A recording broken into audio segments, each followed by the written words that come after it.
Assalamualaikum warahmatullahi wabarakatuh. Kembali lagi dengan saya Bapak Agus Salim SPD, Guru Sejarah SMA Negeri 5 Bagan Sinembah.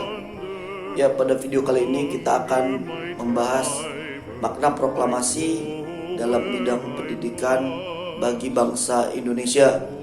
Ini merupakan materi Sejarah Indonesia kelas 11.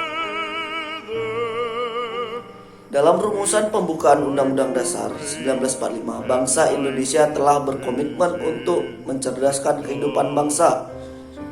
Dari kutipan pembukaan Undang-Undang Dasar 1945, pendidikan dapat dikatakan sebagai cita-cita bangsa Indonesia setelah berhasil mendeklarasikan kemerdekaannya.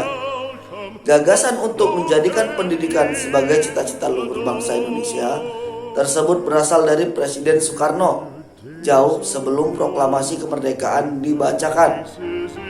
Presiden Soekarno mengungkapkan cita-citanya akan pendidikan bagi rakyat agar dapat terbebas dari belenggu kebodohan dan penjajahan. Dalam pemerintahan Republik Indonesia, pada kabinet pertama, Ki Hajar Dewantara diangkat sebagai Menteri Pendidikan, Pengajaran dan Kebudayaan atau P2K. Jabatan ini dipegangnya sampai dengan tanggal 14 November 1945 selama kurang lebih dari 3 bulan. Kemudian Kabinet Sarin I yang menggantikan Kabinet Presiden. Kemudian Kabinet Sarir I yang menggantikan Kabinet Presidensial.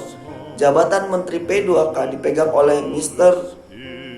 TSG Mulia dari 14 November 1945 sampai 12 Maret 1946. Lalu dalam Kabinet Sarin II yang dimulai bekerja tanggal 12 Maret 1946. Pendidikan masa awal kemerdekaan Indonesia, mulanya jabatan Menteri P2K masih kosong. Barulah pada tanggal 19 Juni 1946 ditunjuk Muhammad Syafi'i sebagai Menteri P2K baru. Tapi ia tidak pernah menduduki jabatannya karena ia tidak mungkin meninggalkan Sumatera Barat. Praktis memegang jabatan adalah TSG Mulia yang sebenarnya menjabat sebagai Wakil Menteri Pendidikan. Dalam Kabinet Sarir III dari 2 Oktober 1946 sampai 26 Juni 1947, jabatan Menteri P2K dipegang oleh Mr. Suwandi. Pada masa Suwandi inilah dibentuk panitia untuk meneliti dan merumuskan masalah-masalah pengajaran, yakni Panitia Penyelidik Pengajaran Republik Indonesia yang diketuai oleh Ki Hajar Dewantara yang diresmikan pada tanggal 12 Mei 1947. Panitia ini bertugas untuk meninjau masalah pendidikan dan pengajaran anak-anak dari usia 3 tahun hingga dewasa dengan segala macam coraknya. Memang pendidikan di Indonesia tidak berjalan secara sepenuhnya karena pada saat itu Indonesia dalam masa agresi dari Belanda, sehingga para pengajar pun ikut berjuang untuk mempertahankan kemerdekaan. Murid-murid sekolah pun ikut mengungsi ke tempat lain dan tidak dapat melanjutkan pendidikannya. Sekolah-sekolah pun turut ditutup. Saat Indonesia sudah mulai aman kembali, sekolah yang tutup berangsur-angsur dibuka kembali.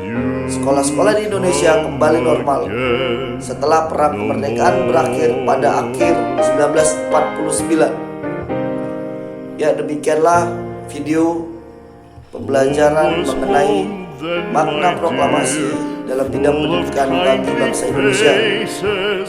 Semoga bermanfaat. Saya ucapkan terima kasih. Wabillahi taufiq wal hidayah. Assalamualaikum warahmatullahi wabarakatuh. Salam jas merah.